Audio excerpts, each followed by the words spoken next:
وهل تصح صلاة النافلة وأنت جالس، وكيف صفة الجلوس؟ وضحوا لنا. يصح للإنسان أن يصلي النافلة وهو جالس ولو كان صحيحا، لا مانع للإنسان أن يصلي النافلة ولو كان قاعدا، ولو كان في غاية من الصحة، لكن أجرها على النصف من أجر من يتنفل حالة كونه قائما. وأما صفة الصلاة والإنسان قاعد فهو أنه يصلي وهو متربعا.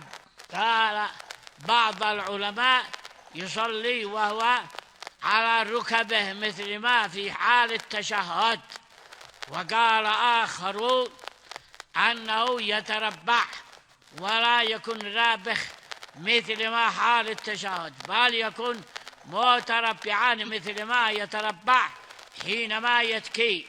هكذا قال الصحيح والراجح أنه يصلي متربعا، وهذا هو الذي رجحه علماء المذهب الهادوي.